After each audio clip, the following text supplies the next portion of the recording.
Welcome to the Black Writers Studio, a podcast presented by the Hurston Wright Foundation and hosted by Dr. Khadijah Ali-Coleman. The Black Writers Studio is dedicated to showcasing Black writers who are transforming the world today with their literary pen and creating a legacy for the culture.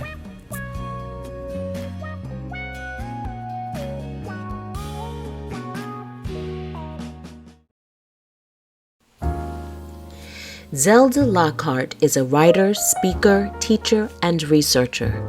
She is the director of LaVenson Press and her Story Garden Studios. She is the author of several books, with her first novel receiving critical acclaim, including becoming a 2002 Barnes & Noble Discovery Selection and a finalist for the Hurston Wright Legacy Award. Her book, Cold Running Creek, won the Black Caucus of the American Library Association's Honor Book Award for Fiction in 2008. Her book, Fifth Born 2, was a 2011 Lambda Literary Award Finalist for lesbian fiction. She was named the 2010 Piedmont Laureate and a 2012 Distinguished Alumna of Old Dominion University. Zelda Lockhart's novels emphasize the struggles, sexual trauma, and triumphs of African and Native American women, and her research focuses on inquiries into intergenerational healing.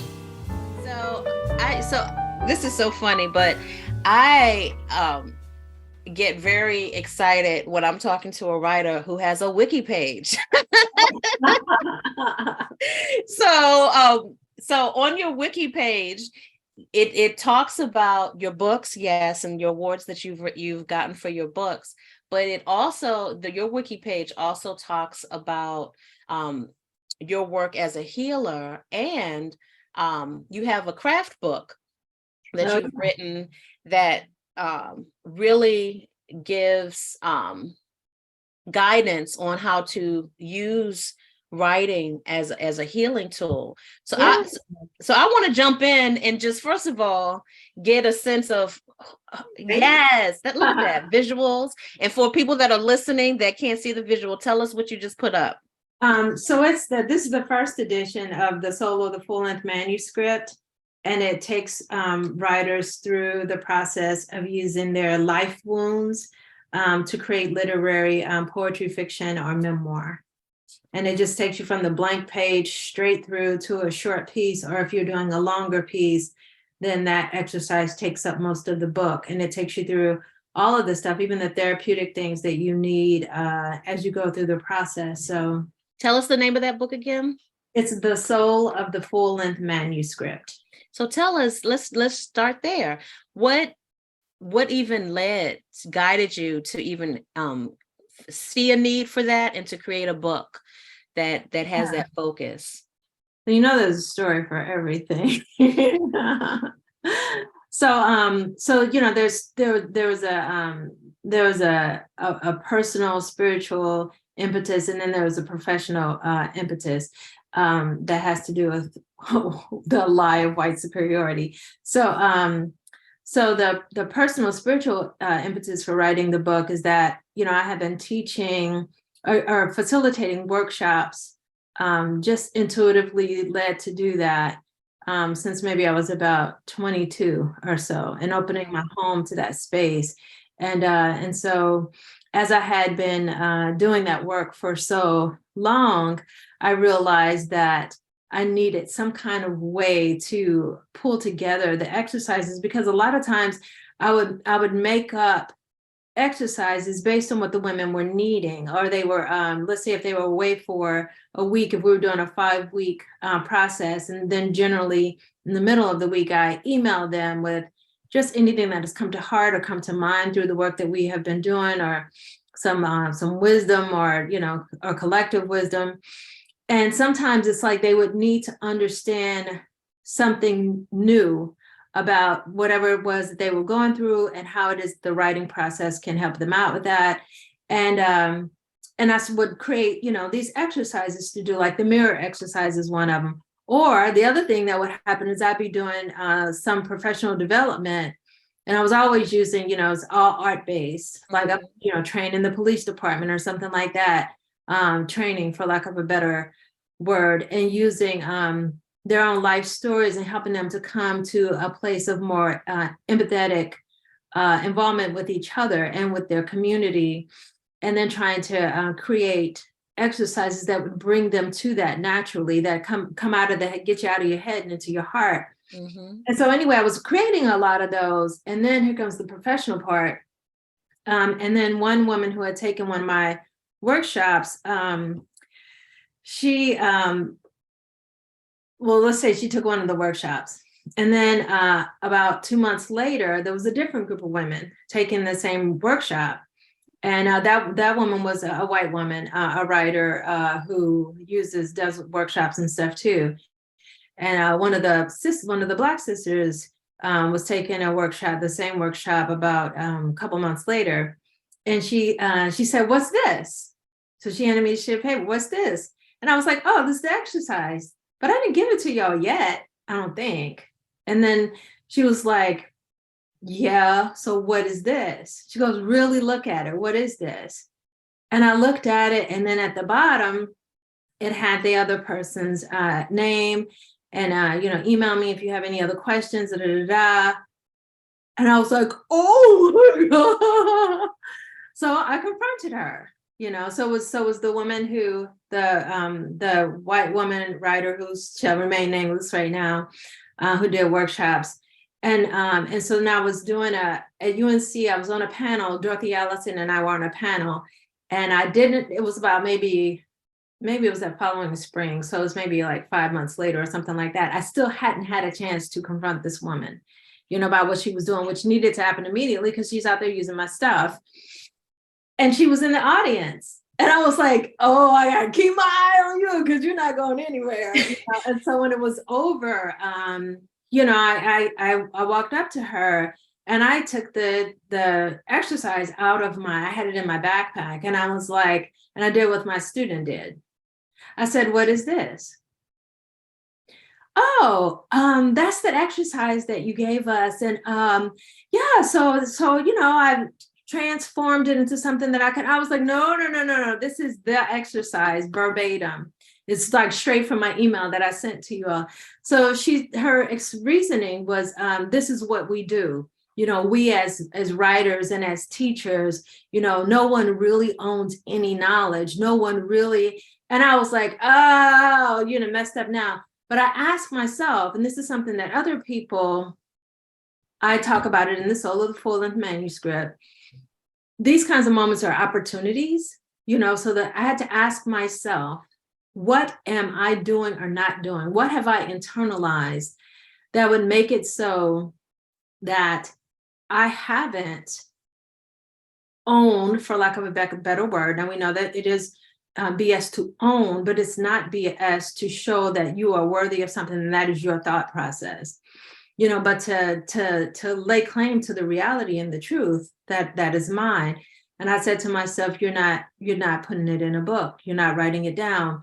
You're not standing on your self-worth, and also not wanting that to happen again. So anyway, that's the professional side of what happened. And there's the spiritual reality of doing the work. I love that you told that story. And in an age where we have now a hashtag, an organization, a group of people cite Black women, just the idea of taking at least giving acknowledgement to this is where this came from. And exactly. And so I find it significant also, going back to this wiki of yours that I read, that even when it identifies you as your work revolving around women's studies and Black people, but it also mentions your work around Indigenous cultures as well. And so what a relevant concept to even think about when we think of Indigenous people, and we think of ownership. And we think of just think how things are so easily taken and co-opted from not only those of us, that identify as being Black people, but also those of us who are descendants of indigenous cultures here and elsewhere. So can you tell me a little bit about, so this book exists now, this work that you do is, and by the way, when you were even talking about how your workshop, how you check in with people, it sounds so exhausting. It sounds like it's so much that you're giving to other people. So how do we move from this experience, these books that you're putting out, to you creating space for yourself to write? How does that work in tandem, that you give so much to other people? You're so ingrained in doing this work around women, Black people, Indigenous people. We've talked at length where I know that you also are very health conscious, regarding eating and gardening, just nature. How do you make time to write? How does this writing come in? So you just hit the nail on the head about making time. That's a made up concept anyway. And so when I find myself needing to make time, which is nonsense, then I know something's off. And so when I am doing my work, like working with the women and all of that, it's not exhausting at all. It is so regenerative and so restorative. They're giving to me, it's breathing is what it is. And it is incredibly natural, and it is in the pace of all that is, and it all works out beautifully. When I am doing my work and I am exhausted, like some of the work that I'm doing right now in the university, I'm trying to regulate it while I'm there, because I've either got to breathe or I got to get out. And that's with any academic. I feel like if you're an artist and you can see the difference between, wow, I'm fully oxygenated, my blood feels like, it's flowing through my body. I'm doing work that I never have to get up in the morning and think, oh, I'm about to go to work. Instead, you're getting up and it's time to do your work, and you're in full flow of that. When that's happening, it's important to note that you are at peace, that you have peace of mind, and you are working. But it's the capitalistic BS that gets us into this space where some work is valued over others. So like I said, it's just the superiority lie, right? Some work is valued over others. Some people who are doing certain work is valued over others. So we find ourselves striving to come out of whatever our natural response of the work that we would do, whatever we feel organically compelled to do. We come out of that because we go, that ain't gonna make me no money, and that ain't da. Yeah, but if you're pulling yourself out of that and you're going to do work, the exhaustion comes from that. You're not regenerating or restoring within the work. And the work itself should be regenerative and restorative, because you're in the cycle of all that is. If you're gardening, you're not just gardening, you're eating. You're not just growing some food and then going to bed every night and you never get to eat any of it, unless you're a farmer in America, where you're hungry because your farming is involved in capitalism to the extent that you're just a cog in the machine and you're not even eating the food that you're growing.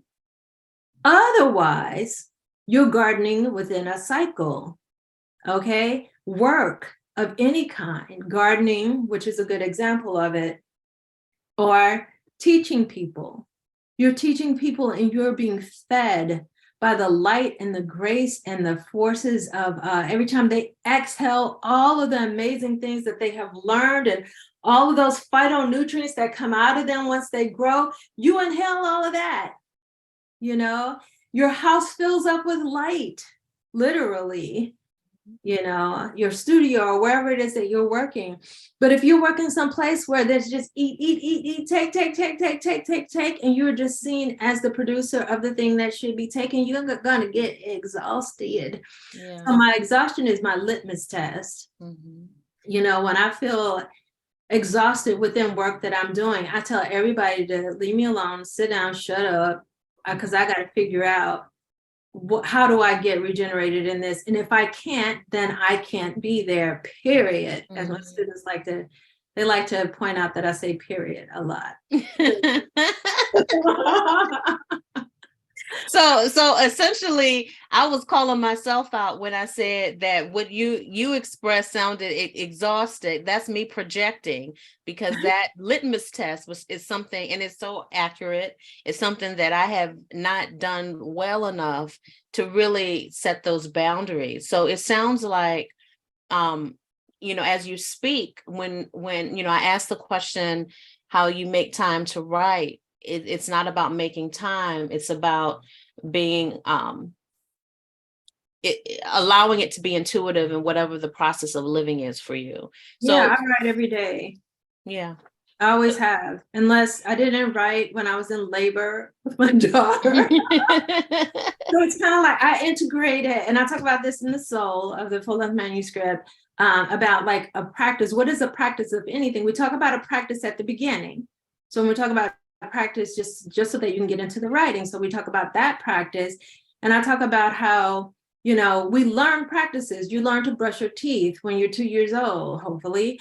And at some point in your life, you brush your teeth. So you don't say, oh my God, my job is just too busy today. I haven't brushed my teeth in 3 weeks. It's like, girl, what? You brush your teeth every day, no matter what is going on in your life. Mm-hmm. So I get up and do my yoga every day, and no matter what is going on in my life, I write every day, because it is that they're not separated. Mm-hmm. What am I writing about? I'm writing in order to not lose my mind and to stay grounded in the reality that I was born into. Mm-hmm. So it is a process of my living, just like peeing and pooping and eating, it's a process of my living. So I have practiced making sure that I maintain doing those things every day. And so that's how I get my writing done every day. I've had very crazily difficult jobs in my life that were just like, who has to do this for a living? And what I've done on my 15-minute break. So you know how those jobs are. You get your 15-minute breaks, you get your 30 minutes for lunch. And it's like, where is Zelda? She is walking in the outside garden. She is, she's sitting on the floor in the hallway at the place where they have her working, because 15 minutes is not enough to go anywhere. And she has the music plugged into her ears. So we all have disappeared. And she is writing, to create life and to save her own life. And then at the end of the book, it's not really the end, like 3/4 of the way through, after a person has gone through this entire transformative life process and has written the raw material for a whole doggone manuscript, then I talk about the practice. Then how do you practice whatever it is that you have taught yourself to do differently in your life, so that you can fulfill your wants differently in your life than you were before? Because in the beginning of the writing, you just got this want because you've been wounded, and you're writing your way through all of the things that have happened. You write yourself to revelation of all of these things, and you try on all of these new things that you're going to do in your life. But then how do you maintain the practice so you don't backslide? What kind of practices can you create in your life and do them all the time, so that you can maintain whatever this new way of being is, and you don't just end up back where you were at the time of Mayella. You know what? I sure was drinking last night. Anyway, I'm sorry. I want to know who Mayella is. Is this a character in the forthcoming book? I don't know. I love that imagery. That's so funny. But I mean, you just share with us an entire process. Like that is amazing, because in a sense, you're sharing that there are very obvious red flags that let us know that we are not being committed to ourselves, to who we are as human beings, as these human beings, or these spiritual beings, like having a human journey. So I want to know, you and I have talked offline about your book Recollect. And I joke about Recollect retreats, because I really, really want Hurston Wright to have you be in partnership with you, because your work is so healing. But can you tell us about Recollect? Yeah. What Recollect is about, and how it continues this message that you have for us in terms of just being true to ourselves. Mm-hmm. Thank you for asking about it. This is a really good time to talk about the book, because I don't give a book to a reader, to its first reader, until I feel like I have worked out enough of trying to understand what it is that I'm doing, and sort of recreating start from the beginning, read it all again, put in things, take out things, until I get to a place where I'm like, now it's a whole piece.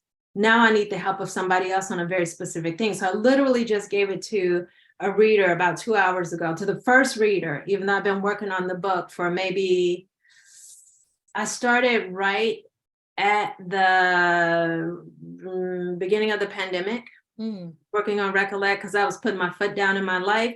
So that's how it started. I got to a point in my life where I was like, love, home, and work.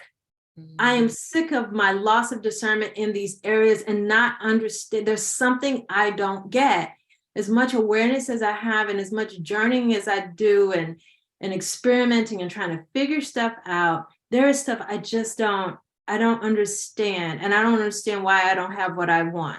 And as many times as I have put myself through the same process of the personal plot process that I bring forward in the soul of the Full-Length Manuscript, I still didn't have, like, there was something missing. Like, why don't I have the love in my life that I need in my life? And some of that I had pinpointed. It's like, it's because can I cuss on this?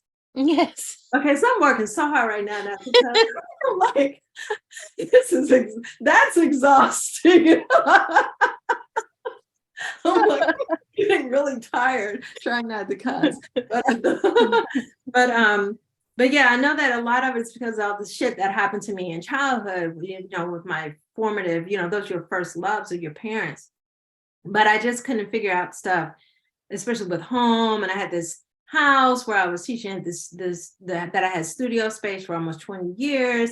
And I felt like it was time to leave it, but I couldn't. And I was like, that has to do with something. Anyway, there was all this stuff, and work. Let's not even talk about that. Right. The traumatization from the number of times that starting at 19 that you get fired or laid off. Why? Because your ass is smart as hell. And you can't be smart as hell and be Black in the white liar's eyes. You can be that, but please do not let us know that is true of you. And I'm all like this, right? So you're gonna know all the things, all the things. So Recollect is about me trying to literally recollect, like feeling like I've fractured in so many ways that I might not appear fractured, but that realizing that, all Black women are, where it's like your arm is over there, your ears are over there, your foot is over there, fractured, continuously impacted and blown up by the familial and the social stuff that we go through. That's all tracked back to the same thing. It's like, okay, my parents were broken and were injured because their parents were broken and injured by one of, even though slavery happened lots of times in humanity, but one of the most atrocious sins against humanity. How many was it? Is it, correct me if I'm wrong, was it almost 20 million people? They lost count. They're like, it was like 20 million, people ripped from the breasts of their mothers. Talk about attachment issues and trauma and long-term trauma. And that we live in a society where once I walk out my front door, I am in enemy territory. And if your parents were broken enough until you were 18, until you walked out their door into enemy territory, your ass was also in enemy territory. Mhm. But what does that mean for somebody like me who is like, wait, what's the matter with me when it comes to love, home, and work? Why can't I figure this shit out? Mhm. It's like, because you're the ways in which you are socialized has you internalize all of the sins against you in order to keep you from rising above them. So the book, so Recollect, starts with me being 9 years old and trying to deposit something with my sister, which is my omniscience, is what I figured out. What I was kept trying to say to my sister. She's only a year older than me. And I wake up in the middle of the night. And all of my life, upon waking, I feel like I'm fully omniscient. There's stuff that I know, I figure stuff out and I hold on to that. And then I go into my day with whatever it is I heard or said, and I trust that. And then the stuff gets resolved because it's like, I'm going to do what I heard to do. But I woke up when I was 9 and I was trying to say something to my sister and I had limited words because I'm a 9-year-old, spirit and body, and 9-year-old body with one language that she hasn't quite figured out yet. And I'm saying to my sister, if we all did what we're supposed to do, everything would be okay. Like if we all did, and she's like, "Are you sleepwalking?" I'm like, "No, listen." Wow. If we all did, we're like she goes, "What do you mean? Like if we like ate cake in the morning?" No, it was so frustrating to me. I knew what I was trying to say, and I couldn't figure out a means by which to communicate it. And of course, I'm telling somebody who's 10, who's like, what the hell is happening? Who's probably very worried. She yelled downstairs, "Mama, help me." But it was the year. So I had at 5 that's the summer when I was 5 was the first time that my father molested me that I can remember as the first time. It is the time in which my memory allows me to know what happened, So I had flashbacks to that moment when I was 21. That just blew my mind. I never knew what a flashback was. It isn't like you're just remembering something. But that's when that happened the first time. When I was 9, it was literally like maybe 2 or 3 weeks after that moment that I'm desperately trying to tell my sister these things. And I had all this frustration and all this stuff that was going on because I needed people to understand something. And it's what of course, is what I can articulate now. It's what this conversation is about, was what I was trying to tell people. Because some part of me I was so desperate knowing that something was going to happen. There are other 9-year-olds somewhere walking around like this. I know there are, but I knew something was going to happen. And then that year, my father killed my uncle. My father, I was molested again. It was just like bam, bam, bam, bam, all year long until what my brain did was it went, no more. We have to have a childhood. We have to have a childhood.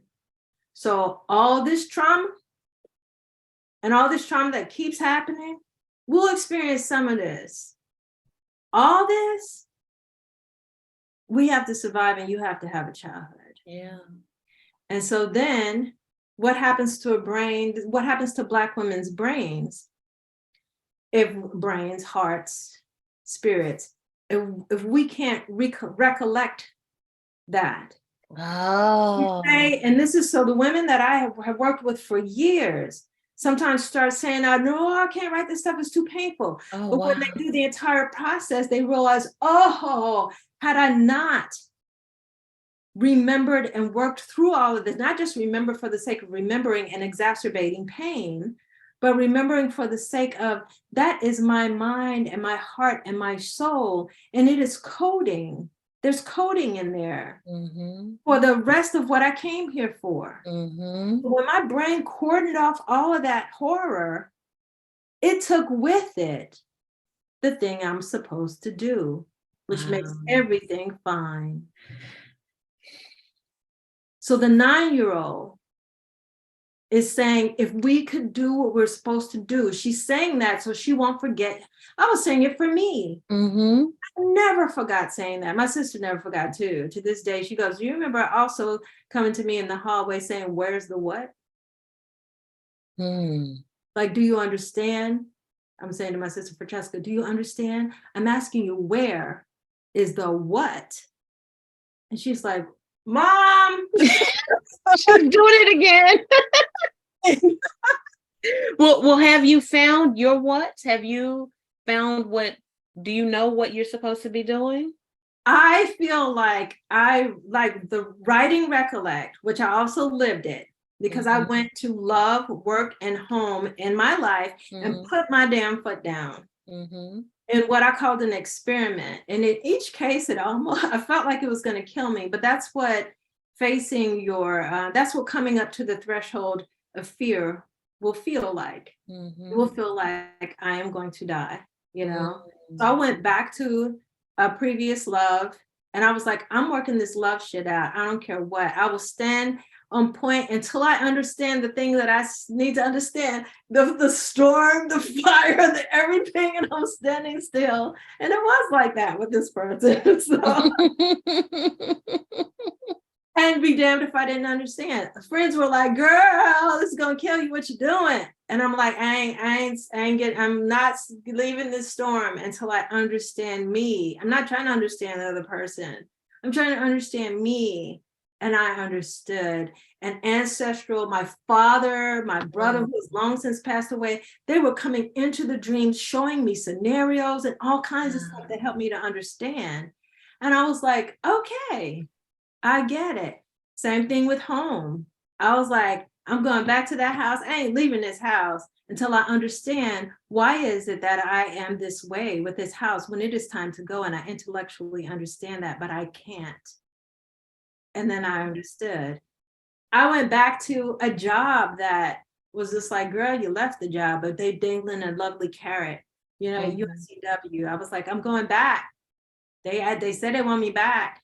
And now I'm not gonna do no second interview because I'm Black. They're like, come on. Don't say Black Lives Matter, but we sure do want you back. And I had to sit up there until I was like, oh, I understand. Because what I had been doing in all those scenarios, and this is for anybody who's listening, is I had been saying, what is wrong with me? Do you know how internalized the gaslighting from my familial and my social was that kept me saying, what is wrong with me? And it's like all of nature saying, nothing, baby. You're just following your desires. And your desires don't match the people who do not believe that you deserve to follow your desires. You know? And so you're at a job that causes you pain, where you get exhausted. Don't go to those kind of jobs, baby.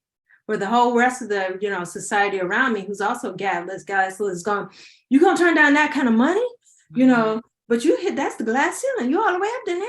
And it's just like, but I'm exhausted. And it's just like, why isn't that enough? Every other living being follows its desires for food, for air, for water, for sunlight, for medicine.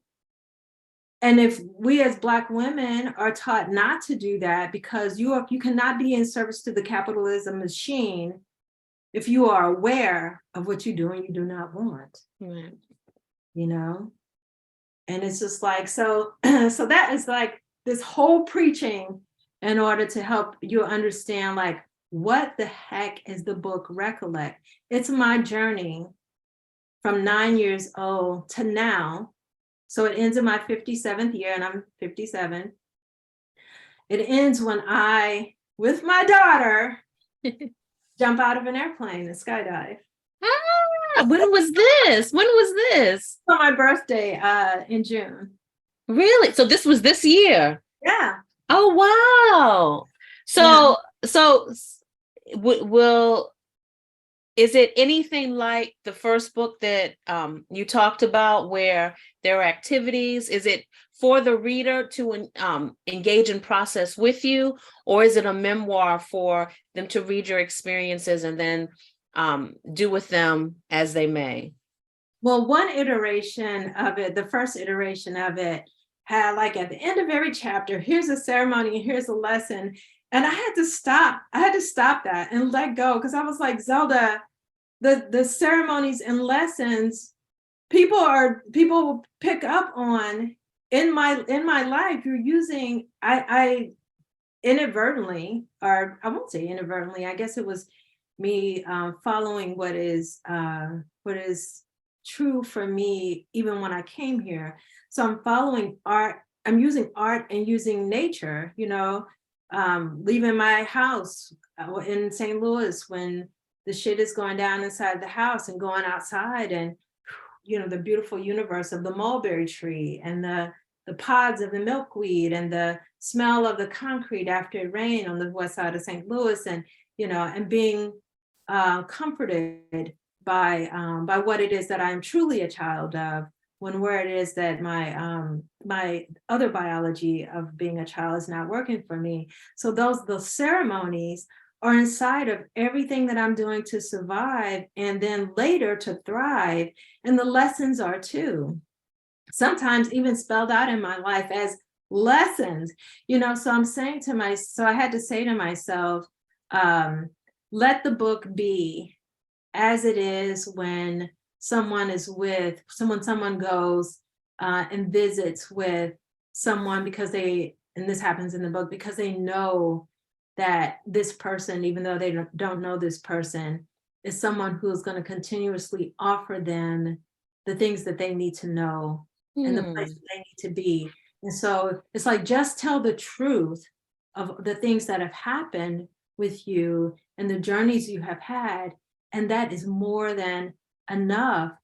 The women who need that food, medicine, and kinship will hear it through the story. So you don't have to go, now this chapter is about the ceremonies that you need to take, and this is about the, and come away from the didactic, and allow for the, as we were talking about, the indigenous spiritual reality of how it is that we can be together as human beings, yeah. Very beautiful. Where can people get this book? Right now they'd have to go rip it from the hands of the reader who I just gave it to.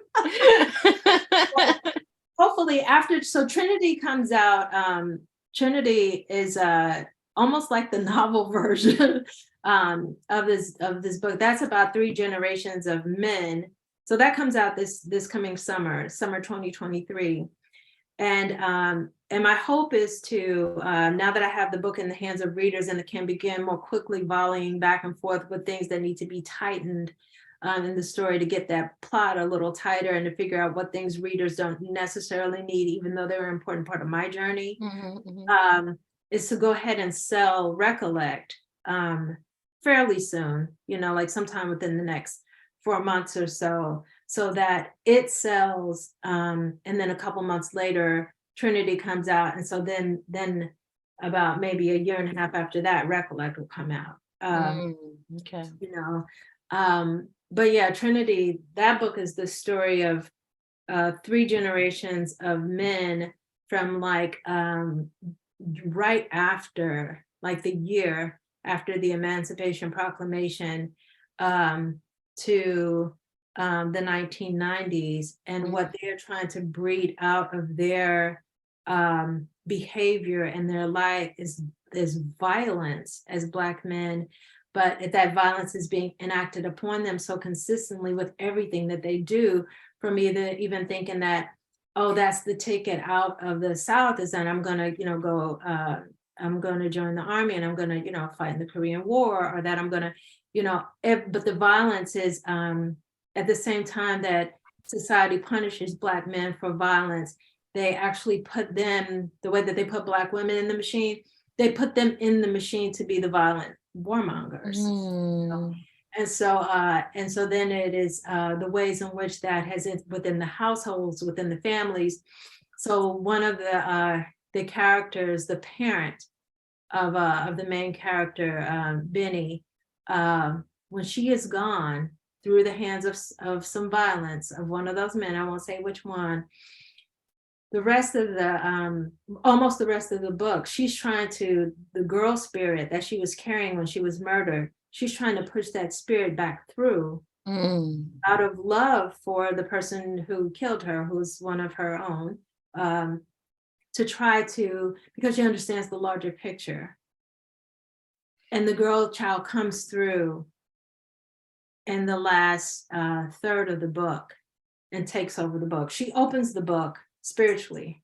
It's what opens the book. And then we see the whole trajectory of these men's lives, if you think about it as a current here, all the while the spirit trying to come back through, come back through, until when she comes through, it changes everything for all those generations before and all the generations to come.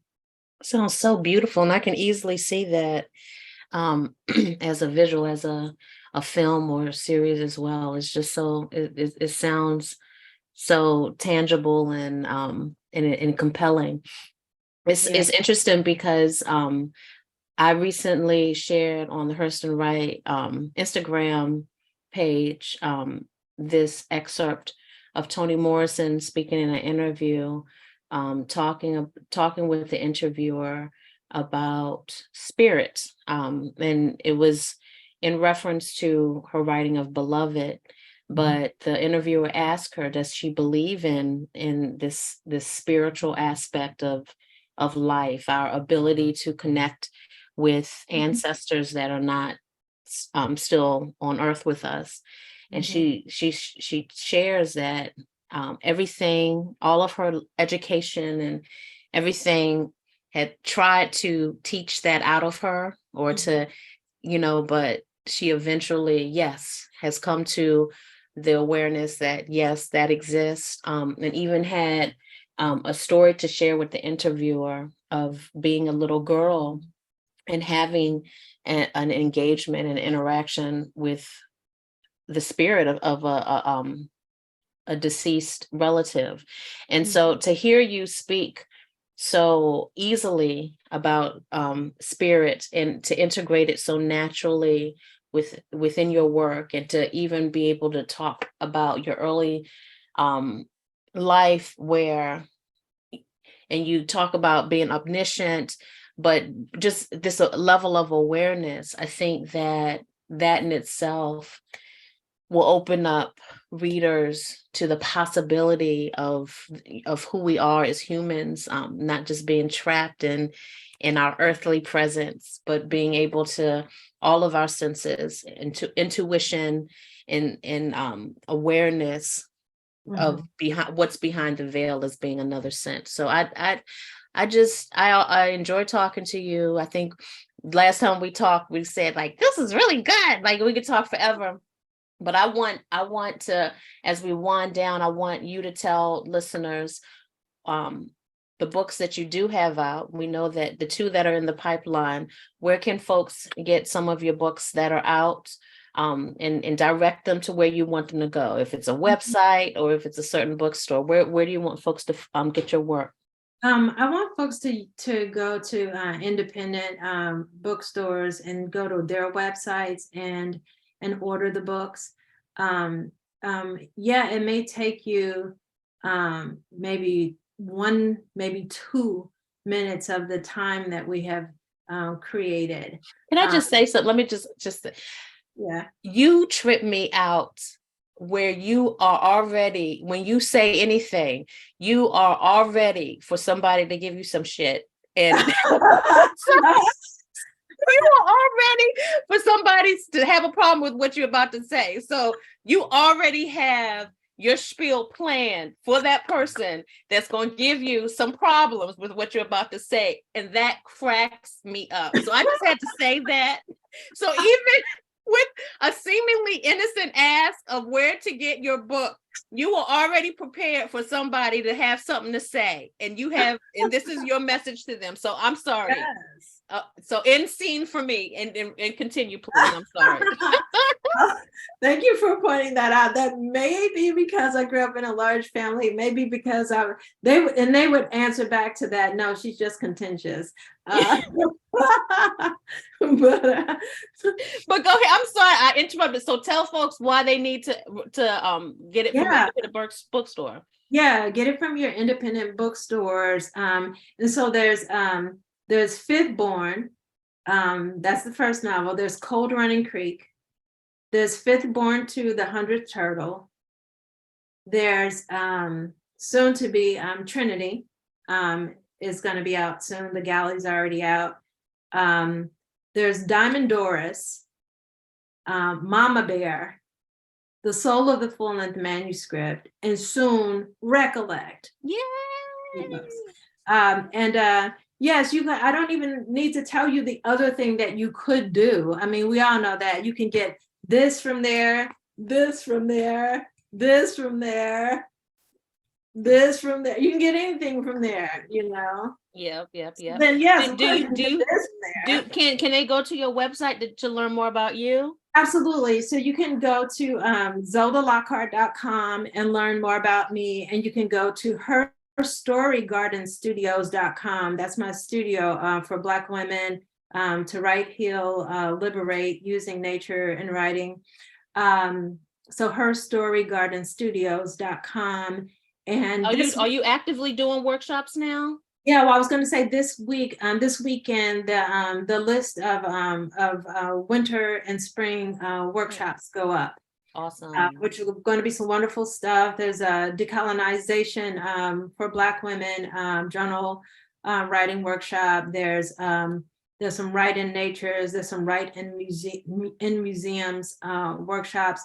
All that center around the same things and themes, which is for us to step outside of the ways in which we have been taught to think and be, and come home to who we are. And with that said, you had also you said something a minute ago about trapped in this earthly life, and I just want to say that that spirit does not know time. So when we are in these bodies, the opportunity, sometimes when I have prayed for assistance with something, I feel like I've been knocked upside the head, sometimes with literal voices saying things to me, as coming through as spirit, but the reality being like, boo, you are the one that you have the hands. You are me. You are spirit. We're all just a bunch of spirits. You have something we don't have right now. You have the tools to manifest things in physical form.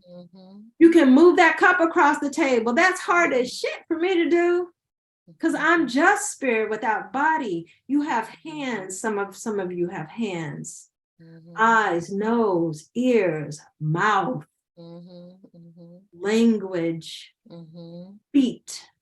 You have a mind. And the trick is that many of us got here and we got tricked into not using those things, and to not manifesting spirit, and to not doing what all the rest of existence is doing, which is manifesting and being in the cycle of manifestation, So on that note, that is what a perfect ending to our conversation. I think that is so beautiful. I can't wait to come visit you in that studio and to talk more, but it has just been such a pleasure. Zelda Lockhart, the author with the perfect name. What a perfect writing name. That's like a character in a movie, Zelda Lockhart. But it's been a pleasure, my dear. I wish you infinite everything. I love listening to you. People will listen to this interview and notice that there's a lot of absence of my questions, but I just have just been so enamored with everything that you have to say. And I love the fact that that you responded to my own projections regarding the lack of boundary or just awareness of my own power to manifest. And that's what I'm taking away today from today's conversation. And so I can work on it. I'm going to try to get that book. Can you tell us the name of the book that you showed us earlier again? Yeah, it's the Soul of the Full-Length Manuscript. There's another edition of it. It looks the same. The lettering is different, and but it's the Soul of the Full-Length Manuscript. Okay. And that's going to be on a couple of holiday lists for some people that I know and love. So I'm going to get that for a couple of folks this holiday season. But so nice talking to you. You enjoy the rest of your day. Dr. Khadijah. Bye.